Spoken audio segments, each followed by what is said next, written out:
Hello, je suis Caro de Betty Jane, prof de couture et de patronage digital. De mes études de styliste modéliste à créatrice de robes de mariée, mon job, c'est aujourd'hui d'aider les passionnés de couture à se challenger et à s'aimer davantage devant leur miroir et dans leur réalisation. Si tu cherches à t'évader dans une bulle créative, mais aussi à entrer dans les coulisses d'un business couture, tu es au bon endroit. Bienvenue sur ce podcast plein de bienveillance, de bonne humeur et d'astuces. Bienvenue sur le podcast Je peux pas, j'ai couture. Bonjour et bienvenue dans ce nouveau podcast, un podcast que j'avais trop hâte de faire parce qu'il s'agit bien de mon cœur de métier, mon business, l'histoire d'un lancement de formation. Mais avant de parler de tout ça, j'espère que vous êtes en méga forme. Merci de me rejoindre sur ce podcast. J'espère que vous êtes en train de coudre, de courir, de prendre un bain, bref, de prendre un moment pour vous. Et on va rentrer tout de suite dans l'histoire d'un lancement de formation. Mais avant toute chose, ce serait quand même pas mal de vous parler encore une fois brièvement de mon parcours parce que j'en suis déjà revenue sur plein d'occasions, mais parler plutôt de mon parcours de prof. C'est-à-dire que comment j'en suis arrivée à lancer des formations en ligne. Parce que moi, je donnais des cours de couture en présentiel, vous l'avez peut-être entendu dans le dernier podcast, mais je donnais des cours de couture en présentiel, et puis le Covid est arrivé, mais je continuais à donner des cours, mais à des groupes de personnes. C'est-à-dire que j'avais une dizaine d'élèves qui se connectaient en même temps que moi sur une plateforme pendant 3 heures, et on échangeait autour de la couture. On répondait, je répondais, j'étais là pour répondre à des questions, pour débloquer sur des sujets. Bref, c'était des cours en petits groupes, et je ne donnais pas du tout de formation comme je donne aujourd'hui, mais je donnais des live Twitch. Les live Twitch, c'était l'occasion de brancher les caméras et de parler couture. Le concept de Twitch, c'est de filmer pendant qu'on est en train de faire quelque chose. C'est le concept de la plateforme, et ce qui se passait, c'est que en fait, j'avais des personnes qui me rejoignaient sur ces lives, qui me posaient des questions, et donc en fait, je montrais comment ça se passait, et en fait, au bout d'un moment, je me suis rendu compte que je n'avançais plus du tout dans mes coutures, mais que je passais mon temps à montrer et à répondre aux questions, ce qui était quelque chose que j'adorais faire, mais qui, businessment parlant, ne m'arrangeait pas trop. Et donc, je me suis dit, peut-être que si les personnes sont intéressées de suivre mes lives, peut-être qu'elles seraient intéressées de suivre des cours live. Et donc, j'ai structuré ça. J'ai fait au cours un début, un milieu, une fin. J'ai créé des slides. J'ai structuré en fait mon discours autour d'un seul et même projet. Et j'ai lancé les cours live. Et les cours live ont super bien fonctionné parce que les personnes qui me suivaient en live, en fait, m'ont fait confiance et ont choisi de me suivre dans le parcours des cours. Et c'était trop chouette. Mais la situation à ce moment-là faisait que aussi, on était dans un Covid, plus Covid, on était plus ou moins à ce moment-là. Et donc, à un moment donné, les personnes, ou quand toutes les restrictions ont été levées, les personnes se sont échappées de leur ordinateur et je ne pouvais je ne pouvais pas leur en vouloir. Mais donc, se sont échappées de leur ordinateur et donc mes formations ne se sont plus aussi bien vendues. Et là, a recommencé tout un cheminement de questionnement. Est-ce que je continue là-dedans? Est-ce que je continue pas là-dedans? Comment j'évolue? J'ai continué à donner des formations, continué à donner des cours en petits groupes. J'ai également diversifié mes projets.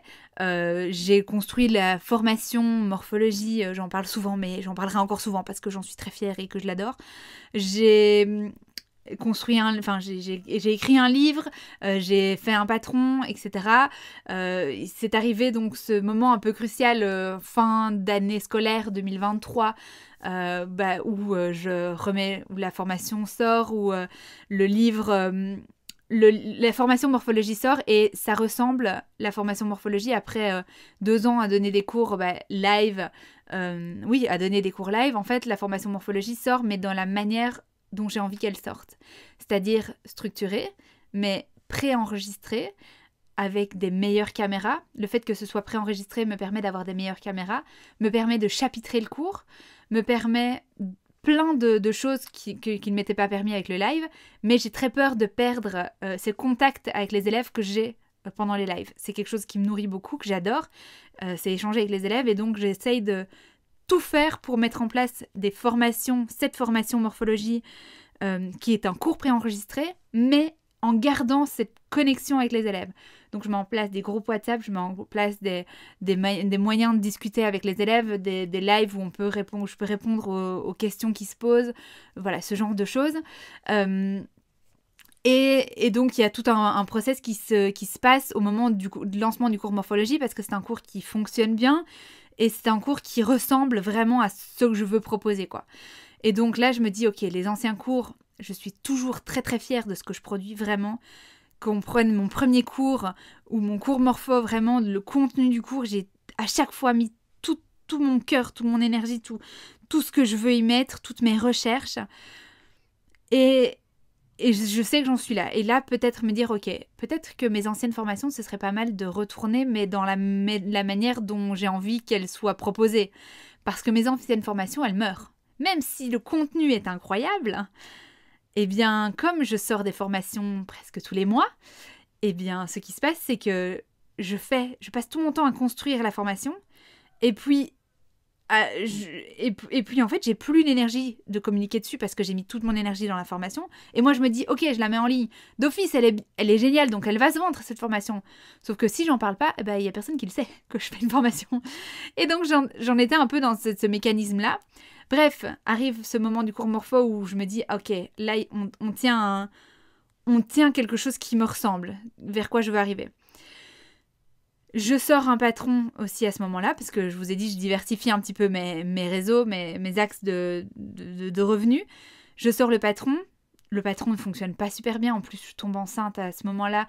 Je fais des photos. Je ne sais presque pas fermer la robe, alors que c'est une robe que j'ai cousue 3 semaines avant. Enfin bref, j'arrive dans un mécanisme là, en juin 2023. Voilà, je tombe enceinte et là, toute mon énergie, vraiment, s'en va.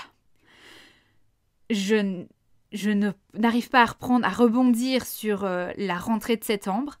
Je me remets en question. Je me dis, c'est pas grave, je vais redevenir salariée. Tant pis, on abandonne Betty Jane. En plus, je sais même pas comment ça va aller pendant que en ayant mon fils. Je sais pas si je vais réussir. Je me pose 1000 questions. Je suis plus alignée. Je n'arrive pas. Moi, j'adore transmettre des énergies, une bonne énergie, une énergie positive, une énergie de confiance. Et je l'avais plus du tout. Donc, je sais plus rien transmettre si moi, je l'ai plus. Et je suis plus alignée avec ce que je veux transmettre. Et là, oui, on arrive... on est en juin. Et je vous dis, je suis très très fière de toutes les formations que je sors. Sauf une. On est dans un podcast où j'ai décidé d'être 100% transparente. Vraiment, vraiment. Il n'y aura pas de tabou. Et je sors la formation de la honte. Alors, je sors, c'est un bien grand mot, parce que ce qui se passe, c'est que je mets en ligne une formation à ce moment-là. Enfin, on pouvait l'acheter début d'année, je pense en janvier, elle était proposée. Et c'était un bundle, c'était un mix de plein de formations. Et la dernière formation était la formation de la robe, avec la méthode de la coupe d'or. Et je tourne le premier module parce que c'est une formation qui se passe en 2 modules. Un module analyse du patronage et un module couture. Et il y a un module tracé du modèle, mais bref. Ce module tracé du modèle, je le fais. Et il faut que je fasse le montage vidéo. Et c'est une vidéo qui va sur YouTube. Et le montage vidéo sur YouTube, alors autant je suis douée dans ce que je fais dans certains axes, c'est-à-dire ouvrir ma caméra, parler et écrire des formations, ça... Je sais que je suis douée, je sens que je suis dans une zone de confort. Mais autant monter des vidéos, je vous assure que c'est pas ma cam. Et donc, les montages vidéo, ça prend, sans mentir, pour une vidéo, facilement 2 semaines. Et là, je viens de rendre le livre. Je suis dans le projet du patron. Je dois monter la vidéo, mais le premier module du cours est déjà sorti. Et normalement, il y a la vidéo sur YouTube, le premier module et le deuxième module du cours. Je sors le premier module, la vidéo, j'envoie aux élèves, je dis la vidéo prendra du retard. Le montage est très long à faire. Voilà. Il y a plein de choses qui s'invitent sur ce podcast. Peut-être que vous entendez le coq du voisin, peut-être que vous entendez les voitures. Désolée pour le brouhaha autour. Bref, il y a plein d'éléments qui font que... Et là... j'ai posté le module 1 et je vais voir, en fait, parce que je pose souvent les 2 chapitres différés, ça me permet d'échanger avec les élèves, etc. Et on est en juin, je poste le module 1 et puis je vais voir. Et en fait, sur les élèves qui ont souscrit à ce cours, il n'y a qu'une élève qui a regardé le module 1. Et ça me brise le moral. Littéralement. Je suis défaite. Je me dis qu'en fait, cette formation, elle n'intéresse pas. Mais j'ai toujours le module 2 à sortir. Et ce module 2, eh bien, ça arrive au moment... Et la formation est écrite, enfin, le module 2 de cette formation robe est écrite. Et voilà, je me dis, il faut que je le fasse. Et puis j'y arrive pas, je me mets devant la caméra. Je suis pas... Enfin, je parle d'une robe, mes mesures commencent à changer. J'arrive pas à faire mes... Enfin, il n'y a plus rien qui va. Et donc, j'envoie un mail aux élèves, voilà, je laisse un peu traîner le truc et puis j'envoie un mail aux élèves en me confondant en excuses aux personnes qui ont souscrit à ce cours. Bon, ne vous inquiétez pas, j'ai eu la chance d'avoir aucune élève qui m'a menacé de mort, qui m'a dit que c'était une honte. S'il y en a qui l'ont pensé, en tout cas, elles se sont bien gardées de me le dire et je les en remercie. J'ai compensé cette attente de cours du mieux que je pouvais. Et je n'ai pas sorti de formation pendant une année. Donc les élèves ont été prévenus, vraiment, j'ai eu que des chouettes messages en me disant « T'inquiète Caro, on comprend, merci pour ton geste, blablabla. » Mais ce cours de la honte me plane tel un petit fantôme au-dessus de moi. Alors il s'est passé une année où j'ai fait plein de choses, je vous en parle dans le podcast « On en est là aujourd'hui ». Mais donc voilà, je sais que je dois me remettre en selle, je sais que je vais accoucher, je sais que je veux lancer mes trucs, j'ai 10 000 idées, je sais ce que je veux faire. Et puis pendant cette année où je suis enceinte, parce que je peux parler d'une année, j'ai appris que j'étais enceinte en juin, j'ai accouché en février, le temps de remettre un peu tout le truc, je me dis ok, je vais lancer les cours pas en mars mais en avril, et puis en fait je me rends à l'évidence que en fait si je veux bien faire les choses, et ça va être le cœur de ce podcast, si je veux bien faire les choses, il va falloir que je revoie ma manière de procéder, et quoi de mieux que cette année de pause pour réfléchir à la bonne manière de proposer les cours et à la bonne manière de communiquer autour des cours. Et puis, comme voilà, il y a les up and down, ben là, ça m'a fait une bonne année de down. Mais je continue à poster des stories. Alors, je poste plus trop de contenu. Un peu de réel, un peu de temps en temps, mais je suis pas dans un good mood, pas de post Instagram, mais je poste des stories, je parle un peu de mon quotidien, c'est quelque chose que j'aime faire vraiment profondément.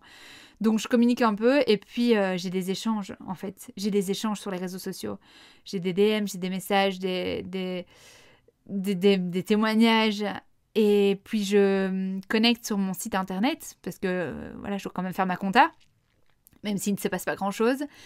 Je vais quand même voir et je vois qu'il y a certaines formations qui continuent à se vendre par le bouche à oreille. Qu'est-ce que ça m'apporte Je me demande parfois d'où viennent les élèves. Et puis je vois qu'il y a une fiche qui est téléchargée. En fait, je vois qu'il y a du passage tous les jours sur mon site internet. Et là, je me dis ok, bah si des moments où moi je crois pas trop en moi, en fait, il y a des personnes qui viennent et qui croient en ce que je propose. Et oui, j'ai des échanges et puis je vois que sur mon site internet, il y a beaucoup la fiche de la Coupe d'Or de A à Z, la fiche de la Coupe d'Or qui se télécharge. Et en fait, je me dis, bah, en fait, si je dois recommencer à...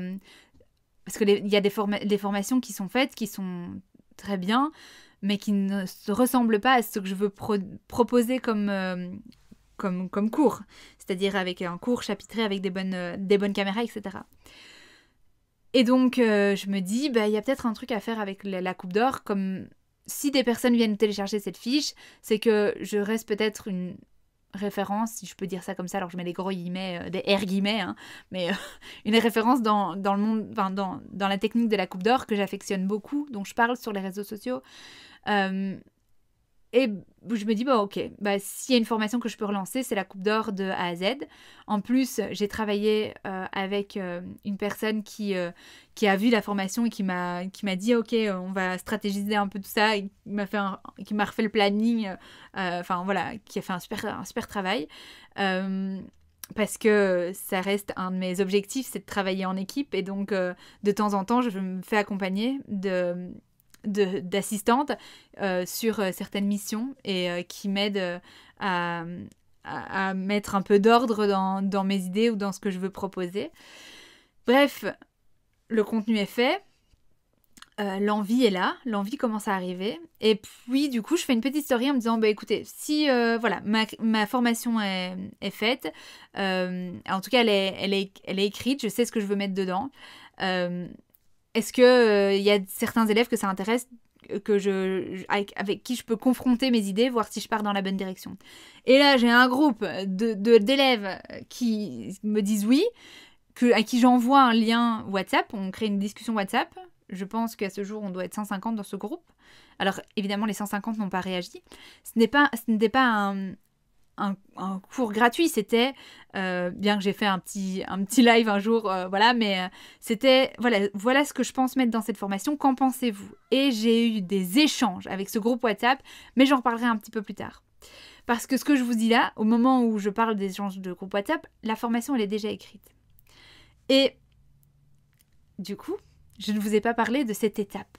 Parce que lorsque je lance une formation, parce que là, je vous ai parlé un petit peu où j'en suis arrivée, ce qui m'a mis le pied à l'étrier, un peu, si je puis dire. Mais avant toute chose, en fait, c'est le moment où j'ouvre un document.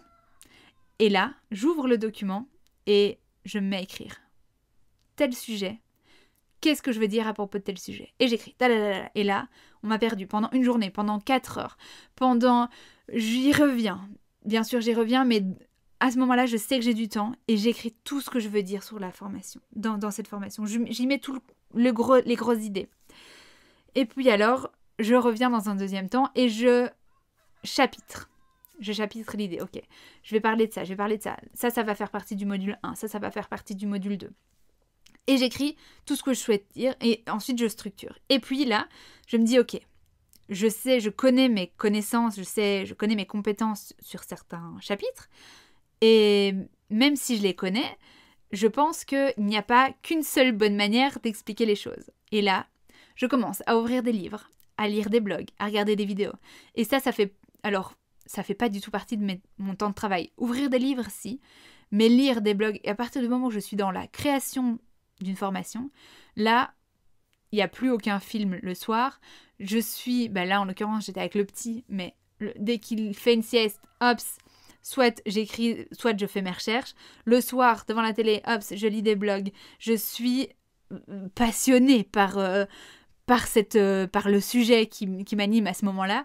Et donc, je fais 1001 recherches, je regarde des vidéos dans d'autres langues. Si vous écoutez le podcast de Fil en aiguille, vous savez que des vidéos en russe et dans d'autres langues, je m'en tape parce que, j'en regarde parce que c'est hyper intéressant de voir un petit peu comment on fait en japonais aussi dans d'autres pays. Parce que je pense qu'il n'y a pas qu'une seule vérité, il n'y a pas qu'une seule manière de faire, il y en a plusieurs. Et donc, voilà, c'est quelque chose que j'adore faire. Et comme je vous le disais, il y a des choses que je dois prendre un petit peu le recul parce que ça sert à rien non plus d'assommer les élèves. Et donc, avec tout ça, moi, j'essaye d'expliquer le truc la manière à ma manière, en fait. Je prends toutes ces infos et puis ensuite, je vais fournir l'info avec mes mots, avec la vibe que ça peut avoir, bref, avec mon prisme et ma manière d'expliquer. Et de ce que j'ai pu lire, et ça c'est très encourageant, eh bien ma manière d'expliquer convient à certaines personnes. En tout cas, pour ne pas dire à pas mal de monde. Et puis de toute façon, si ça ne va pas, je sais que les élèves peuvent toujours revenir vers moi si jamais, mais voilà. Et puis il y a les groupes WhatsApp, les groupes en tout cas de conversation d'élèves sur s'il y a éventuellement des questions. En fait, je veux que mes élèves, elles puissent comprendre avec mes mots, mais savoir qu'il y a différents chemins pour arriver à un résultat.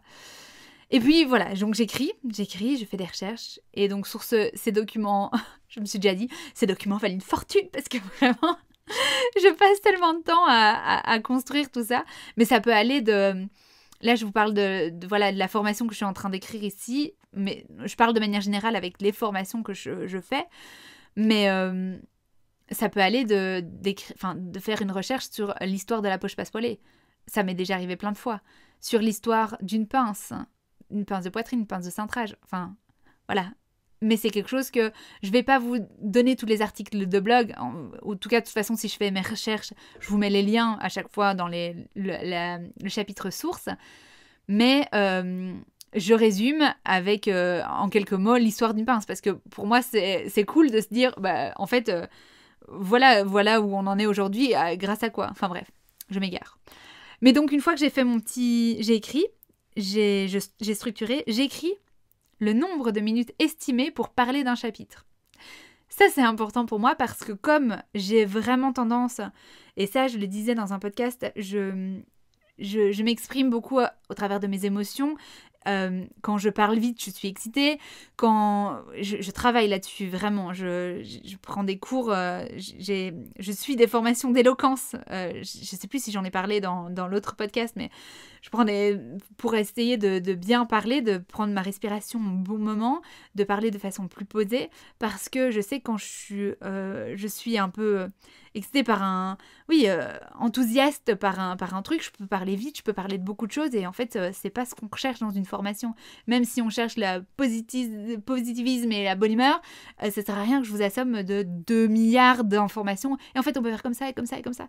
Et ça a été, c'est quelque chose sur lequel j'ai travaillé, parce que ça a été dans les remarques constructives que j'ai pu avoir avec des élèves qui me disaient « J'ai adoré ta formation, mais j'adore parce que moi, ça m'intéresse tout ça. » Il y a des élèves que ça va pas intéresser, donc genre fais gaffe ou peut-être... donc j'ai programmé pour pouvoir vendre mes cours plutôt en plusieurs parties par la suite. Enfin bref. Donc, l'écriture de la formation se passe comme ça. Une fois que l'écriture est faite, je regarde le truc, généralement, je me dis pas dans la foulée « Ok, c'est bon, on tourne. » Non. Je reviens 2-3 fois, je relis, je me dis « Ok, j'ai pas oublié quelque chose, etc. » Je mets des petites phrases humoristiques pour quand même pimper un petit peu le truc. Et puis, arrive le passage de création de slides. Le passage de création de slides, c'est quelque chose que j'ai fait directement dès les premiers cours, c'est-à-dire que autour de ma tête qui explique un sujet ou mes mains qui montrent quelque chose, il y a toujours un petit encadré qui explique le sujet dans lequel on est, mais qui montre visuellement ce sur quoi on est en train de travailler. Je fais pour ça des recherches d'images. Donc, par exemple, pour les cours de la Coupe d'Or, j'ai scanné plein de petits patrons pour donner un côté plus visuel au cours. J'ajoute des petites flèches, j'ajoute des ronds où je vous fais des zooms. Comme les patrons de la Coupe d'Or ne sont pas libres de droit, j'efface bien les petits chiffres pour qu'on m'accuse de plagiat. Pareil, si je fais une recherche d'images sur les pinces, je vais toujours aller dans les banques de recherche d'images gratuites. Ou alors, c'est des créatrices de blog qui ont fait des photos, et alors là, je contacte les créatrices pour voir si elles sont d'accord que j'utilise leurs photos en faisant bien référence sur quel blog je les ai trouvées. Enfin, j'essaye de faire les choses le mieux possible. Et là, c'est quelque chose qui me prend un temps. Mais un temps. Le fait de faire ces petites slides, ça me prend beaucoup de temps, mais je trouve ça génial parce que c'est beaucoup plus parlant. Sauf que je vous ai dit que pendant que j'étais enceinte, je me suis formée sur plein de choses, sur la vidéo, sur plein de choses, sur la stratégie marketing de lancement de formation par exemple, pour ne citer que ça, sur du coup la manière de parler, plein de choses, et notamment en parlant de formation, eh bien je suis une formation sur comment bien créer des formations. Et je remarque, et puis en suivant des formations, j'achète des formations, donc je regarde comment font les autres. Et c'est leur tête, il n'y a rien autour, il n'y a pas d'encadré ou des trucs qui passent 1000 ans à mettre des flèches, etc. Et je dis, mais les autres, ils font pas ça? Ben non, tu m'étonnes que la formation, elle va vite. Ben oui, tu écris ton cours, tu parles devant une caméra. Ben oui, ça va vite, c'est facile, ok, c'est facile. Enfin, c'est facile, non, c'est pas facile parce que t'as quand même la recherche avant, mais t'as pas cette étape de... Et là, en plus, j'écoute des podcasts sur le business, sur comment bien faire.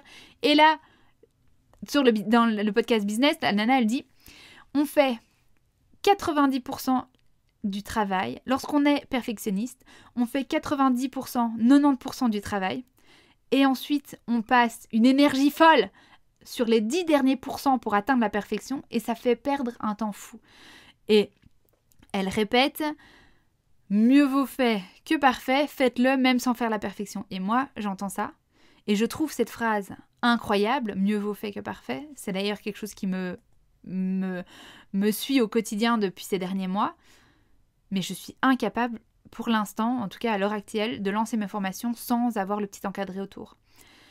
Mais même si c'est des mois et des mois de travail, notamment pour cette dernière formation, la formation La Coupe d'Or de A à Z, qui m'a pris beaucoup de temps parce que j'y ai travaillé en même temps que j'avais... Enfin, le petit, il n'y avait pas encore les gardes du petit, donc voilà, j'ai travaillé pendant les siestes, j'ai travaillé sur la route des vacances, enfin bref, j'ai travaillé petit à petit, donc j'ai mis du temps à l'écrire, à la créer, mais voilà, je ne me voyais pas la faire sans mes petites slides autour de moi. Et donc là, je suis en questionnement complet sur me dire, ok, ça me prend un temps de malade, et surtout, il y a des formations, alors... Celles-là, je ne les ai pas achetées. Mais le mec, il vend ses formations 400, 700 €. Et il n'y a pas de petite slide autour de lui. Donc, du coup, j'étais là. Mais bon, enfin, mais c'est beaucoup plus chouette pour mes élèves si elles ont un visuel. Enfin, bref. Donc voilà, c'est toujours l'étape de la création de slides dans laquelle je suis en pleine réflexion. Mais pour l'instant, on n'y touche pas à mes petites slides parce que je les adore. En plus, ça me permet de mettre un peu de couleur autour de moi. Bref, du coup... Ensuite, à la suite de la création de ces slides, donc j'ai écrit ma formation, j'ai créé mes slides. C'est le moment de confronter mes idées avec mon petit groupe d'élèves sur WhatsApp. Je dis mon petit groupe, vraiment, vous étiez 150 dessus, vous étiez on fire là sur le dernier groupe, mais... C'était trop bien, mais alors du coup, la première slide qui explique ce qu'on va voir dans le chapitre, parce que mes cours sont axés, donc on a le cours, le titre complet du cours. Le cours, il est sous forme de modules, donc il y a module 1, module 2, module 3, module 4, etc. Et le module 1, il y a plusieurs chapitres à l'intérieur. Et donc, j'explique, vous voyez mon esprit est un peu structuré, j'explique... je montre la première slide qui reprend les différents chapitres du module. Vous me suivez? Vous êtes toujours là? Et donc, je le soumets à mes élèves et je leur dis, voilà ce que va parler ce module-là. Qu'est-ce que vous en pensez? Et là, j'ai eu des élèves qui me disaient, c'était trop chouette. Je comprends pas ce que tu veux dire par là. Ça, du coup, tu n'abordes pas ça. Là, il y a une faute d'orthographe, d'ailleurs. Je le sais. Sachez, si je peux faire un aveu sur ce podcast, ou sur n'importe... Enfin voilà, je le sais, je fais des fautes. C'est vraiment une de mes bêtes noires au quotidien. On peut connaître ces zones de génie. Je suis douée devant une caméra, parler de mes formations. Mais on peut reconnaître ces grosses lacunes. Et ça en fait partie. Moi, pour écrire quelque chose, ça me prend... une énergie folle et je déteste voir des fautes. Je sais que j'en fais souvent en story, où je revois mes stories après, je me dis putain, Caroline, il n'y a pas de S. Franchement, et j'ai 2 applications que j'ouvre tout le temps, c'est Scribon et le conjugueur, pour voir comment Voilà, c'est une de mes lacunes, j'y travaille, n'hésitez jamais à me dire, alors en story... généralement c'est posté, ça reste 24 heures, tant pis. Mais s'il y a une faute d'orthographe sur mon site, quelque chose qui vous brûle les yeux, vraiment, je ne le prendrai jamais mal. Sauf si vous venez m'agresser en disant franchement, t'aurais pu faire un effort. Non, mais tant que c'est bienveillant, bien sûr, je ne le prendrai jamais mal parce que je sais que c'est une de mes lacunes et franchement, je travaille à ça parce que je veux avoir l'air, je veux quand même avoir l'air d'une professionnelle. Donc je fais très attention à ça. J'essaye de faire très attention à ça. Donc mes élèves me disent Caro, t'as oublié un S là, il faut rajouter un S là, la tournure n'est pas correcte. Et donc elle me guide là-dessus et puis ça me permet de savoir si c'est cohérent et si le message que je veux passer dans ce module est compris. Quand elles me disent tu parles pas de ça, je dis non, j'en parle plus tard. Elles me disent alors du coup moi, je comprends ça quand tu écris ça. Enfin, et donc, en fait, c'est des échanges hyper enrichissants pour moi parce que je dis, ok, il faut que ce soit compréhensif. Le module dont je vais parler doit être compréhensif. Par exemple, sur le module tracé, je vais prendre un exemple comme ça. Sur le module tracé, on me disait, tiens, tu parles pas de la création d'une doublure. Et là, je me suis dit, mais c'est trop une bonne idée en fait. C'est vrai que le tracé d'une doublure, c'est hyper intéressant. Donc en fait, il faudrait peut-être que je l'ajoute à ce module tracé. Je ne dois pas juste en parler dans le module décryptage, mais je dois en parler dans le module tracé. Donc voilà, pour donner un petit exemple un peu plus concret dans ce que je raconte. Et ça m'a vraiment beaucoup apporté. Et j'ai même poussé le truc au point où j'ai fait sur ce groupe un petit quiz. Enfin voilà, on a passé une soirée à décrypter et à travailler sur un modèle. Et j'ai interviewé une dizaine d'élèves de ce groupe pour inclure dans la formation. Donc ça va plus loin qu'un simple échange par écrit. On a enregistré des vidéos pour pouvoir inclure dans la formation. Donc c'était très, très, très enrichissant. Bref, on en est là. On a soumis la fiche au groupe d'élèves. Et maintenant, c'est le moment de passer devant les caméras parce que la formation est écrite, les slides sont créés. Ce que je pense parler, ça a l'air plus ou moins compréhensible par le commun des mortels, pas juste dans ma tête. Et donc maintenant, on va placer devant la caméra. Oui, mais on fait pas que allumer la caméra, Caroline. Parce que dans toute cette année où tout a un petit peu changé dans ma vie, mon espace de travail a également changé. Je n'ai plus mon ancienne pièce où je tournais mes vidéos. Et donc, j'ai changé d'endroit, donc il faut que je replace la lumière. Et pour ça, évidemment, j'ai une chance incroyable d'avoir un compagnon qui est dans l'univers de la vidéo et donc qui va me dire ta lumière, là, si tu la mets là, on dirait une morte vivante. Donc, place plutôt la lumière comme ça. Il est spécialisé dans les lumières. Donc, c'est très pratique. Et puis, il va placer la caméra pour que je sois bien cadrée. Et puis, en fait, c'est la configuration du setup, comme on appelle ça. Donc, c'est-à-dire tout ce qui se place autour de moi, que la caméra, elle ne s'arrête pas en plein milieu du tournage, que le micro soit bien réglé, que le micro soit bien chargé, que la lumière soit placée au bon endroit, que lorsque je veux... parce que c'est pas juste mon visage, mais je montre aussi mes mains. C'est important dans la couture, bien sûr. Donc, que la caméra, pour voir mes mains, soit bien placée, qu'il n'y ait pas d'ombre sur ce que je suis en train de montrer, qu'on puisse voir quand je montre mes mains, qu'on puisse bien voir ce sur quoi je travaille, quand je donne mes explications sur la machine à coudre, que ce soit également compréhensible. Donc la configuration du setup prend un moment, généralement une demi-journée, pour vraiment tout bien mettre en place. Et vient enfin le moment du tournage qui, je l'avoue, avec le moment d'écriture, est mon meilleur moment. Les créations de la formation par écrit et le tournage, c'est vraiment mes deux meilleurs moments. Je vous avoue que la partie où je fais mes petites slides, c'est pas ma partie préférée, c'est très très long. C'est vraiment très long. Et en plus, mettre des flèches, etc., revoir par rapport aux courses que je raconte. Bref. Mais donc, le moment où là, j'allume la caméra, c'est magique. Parce que je suis toute stressée. Vraiment, pour faire un aveu, je brosse les dents à chaque fois que je lance une formation. Je donne des cours de couture digitale. Hein. Pour rappel, vous ne sentez pas si j'ai mangé du boursin le jour même. Non. mais je me brosse les dents, je me maquille bien, vraiment, je veux bien présenter, je fais mes ongles, hyper important pour montrer à la caméra. Et je suis toujours super stressée, j'ai toujours un petit coup de chaud au début. Et puis, à partir du moment où c'est lancé, là, c'est parti. Là, c'est parti. Et j'explique et je transmets tout ce que j'ai écrit, tout comment je le visualisais. Et puis je tourne sur un jour, sur 2 jours, sur une semaine, sur parfois 2 semaines. Là, le tournage de la formation La Coupe d'Or, c'était bien de 2 semaines de tournage. Et puis vient le moment où voilà, à chaque fois je visualise les rushs parce que c'est comme ça que ça s'appelle. Donc je sors la carte SD, je me transfère les fichiers, etc. Je regarde si le son est bon, si ça a pas lagué à un moment donné. Je fais le montage. Donc là on passe sur le... Donc quand je vous disais que la création de vidéo faisait partie, c'était important. Ben là je mets mes rushs, donc mon fichier enregistré sur mon programme de montage que j'ai dû acheter. Donc du coup, il n'y a pas qu'une machine à coudre qu'on doit acheter quand on fait des cours de couture. On doit acheter plein de choses. Un bon micro, une bonne caméra, etc., etc. Bref.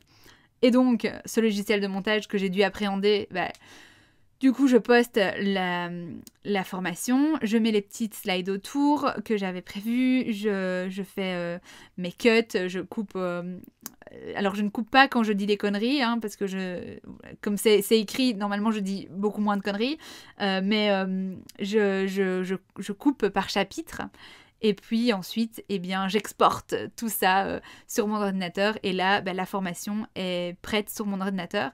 Et vient le moment d'avoir cette formation qui est prête, qui est sur le feu, qui est là, que j'ai là en ma possession et que je n'ai qu'une envie, c'est de dire « Ok, la formation est finie, là c'est bon ». Mais non, c'est pas encore bon parce que c'est le moment de la mettre en ligne. Et donc, on arrive au passage de la mise en ligne de la formation. Donc ça, c'est tout se fait aussi en interne. Je peux pas vraiment dire parce que c'est la programmation sur le site. Pareil que j'ai investi dans ce site. Non, c'est un abonnement tous les ans, mais c'est un site qui permet de faire des formations, de poster des formations en ligne et que le tout soit assez bien sécurisé. Donc ça, c'est assez cool parce que le problème avec les formations en ligne, c'est de se dire que en fait, on m'a déjà demandé, tiens, pourquoi ta formation, je peux pas l'avoir sur mon ordinateur ? En fait, s'il y a des personnes qui l'ont sur leur ordinateur, elles peuvent la transférer sans problème. Donc là, il y a besoin d'un mot de passe, c'est un peu plus réglé. Alors, je dis pas, si vous avez envie de regarder la formation avec votre voisine ou avec votre groupe de copines, faites-le, ça ne me fera que plaisir que vous m'envoyiez une photo en disant, voilà, on est à 4 et on regarde ta formation et on passe un moment de copines, bien sûr. L'idée, c'est que la formation ne se retrouve pas, distribuable à l'infini sans que moi ça puisse ramener le fruit de mon travail et me permettre de vivre. Donc voilà, tout était bien cadré sur cette plateforme, quand je parlais de compétences à acquérir, plateforme qui est en anglais. Alors mon anglais a évolué ces dernières années, mais alors c'est dans les code, etc. Voilà, il faut que je m'arrête, je regarde bien si je ne clique pas sur un mauvais bouton. Donc bref, j'ai suivi une formation sur comment bien encoder son site internet. Et donc là, la formation est en ligne. J'écris, la formation est sur le site, mais il n'y a pas que la formation sur le site. Alors avant, il y avait juste... Et ça fait partie des choses sur lesquelles j'évolue et que j'évoluerai encore, mais il y avait la formation, il y avait une petite icône et il y avait 4 phrases parce que je ne pouvais pas mettre plus de description sur la formation morphologie. Vous allez apprendre à analyser votre corps, à trouver les tissus par rapport à votre morphologie, trouver les motifs par rapport à votre morphologie, etc. Enfin voilà, j'avais 4 phrases qui étaient prévues. Et en fait, je me suis rendu compte en suivant cette formation sur mon site internet que je pouvais écrire plein de choses qui donneraient peut-être un peu plus envie aux personnes, aux élèves de suivre la formation que ces 4 pauvres phrases. Et donc, j'écris la page de vente de la formation pour donner envie, pour expliquer comment peut-être j'ai construit la formation. Ici, je vais pouvoir mettre déjà des retours clients parce que j'ai des personnes qui ont pu visualiser certains petits bouts de la formation, donc je peux déjà parler de retours clients, donc c'est trop chouette. Je fais donc la rédaction de la page de vente pour donner envie aux personnes d'acheter ma formation, pour dire en fait ma formation elle est trop bien, voilà ce que j'ai mis dedans. Et arrive le moment de définition du prix. Alors la définition du prix, je pense qu'on pourra faire un podcast peut-être dédié sur la définition du prix en couture, que ce soit dans vos créations, que ce soit dans mes formations, voilà ce point-là, parce que là je vais pas m'étaler sur le sujet. Pour moi ça reste un des points hyper difficiles, parce que je dois, comme pour tout, on doit se baser par rapport à la concurrence, mais on doit se baser par rapport à également ce qu'on apporte, par rapport au temps de passer dessus. Laissez-moi de vous dire qu'à l'heure actuelle, je ne vends pas mes formations à 700 € et que pour le temps que quand je mets 1 mois ou 2 mois à passer dessus, du coup, il faudrait que je me dise, ok, en 10 ventes, en 20 ventes, en 30 ventes, je peux retomber sur mes pattes par rapport au temps investi. Et pour l'instant, c'est pas du tout le cas. Je me dis, ok, il faut que cette formation fonctionne. Mais si ça ne fonctionne pas, voilà. Pour l'instant, c'est encore un questionnement. Mais par contre, la définition des prix pour ces créations, on pourra peut-être faire un podcast, définition du prix de manière générale, parce que ça, j'ai un peu plus de bagou sur la définition du prix de ces créations de couture. Et ça vous intéressera peut-être également. Et maintenant qu'on a fait tout ça, c'était ce que je faisais de manière, avant, dans les premières années, comme je vous en parlais au tout début de ce podcast. Mais et c'est le moment où moi j'avais plus aucune énergie pour cette partie qui est pourtant une des plus importantes, c'est la communication sur la formation.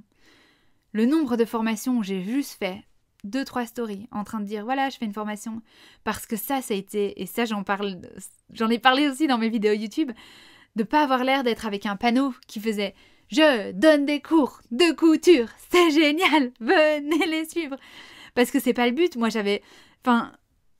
en fait, une fois que j'avais fait ma formation, j'étais un peu là, mais je ne comprends pas pourquoi tout le monde n'achète pas cette formation, elle est géniale. Et en fait, c'est pas avec 4 pauvres phrases, ma pauvre Caroc, et juste 2 stories où t'as, à l'époque, je sais pas, 1000 personnes qui regardent tes stories, que tu peux te dire, tu vas faire ton chiffre d'affaires du mois. Non, en fait. Et donc, il y a toute une communication à travailler, et à travailler de façon un peu plus intelligente. Et c'est vers ce quoi je vais, c'est-à-dire créer du contenu, parce que j'adore profondément ça.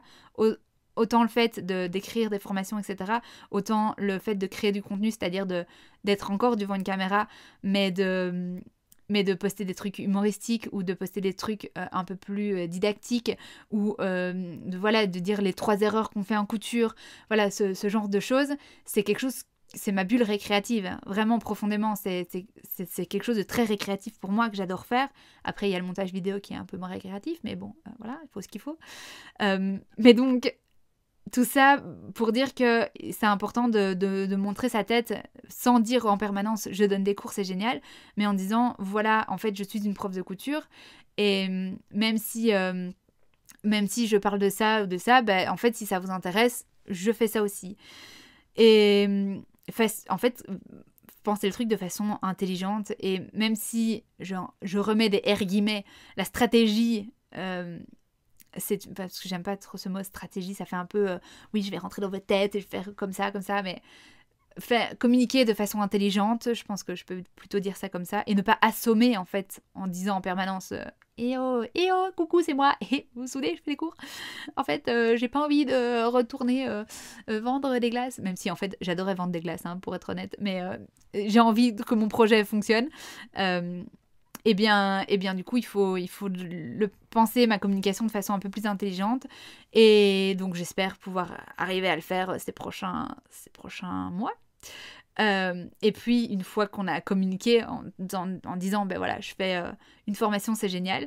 Eh bien, c'est le moment de se dire, ok, quelle est l'expérience, comment ça a fonctionné, comment ça va continuer à fonctionner, quelles sont les leçons à tirer de ce lancement de formation, de cette formation, de l'histoire de cette formation. Et puis, on en est reparti de plus belle pour la prochaine. Et voilà, c'était un peu tout ça que j'avais envie de vous partager, mon quotidien de créatrice de formation de couture. Quelque chose que j'aime tellement faire. Il y a quelque chose dont j'ai pas parlé non plus qui rentre en ligne de compte.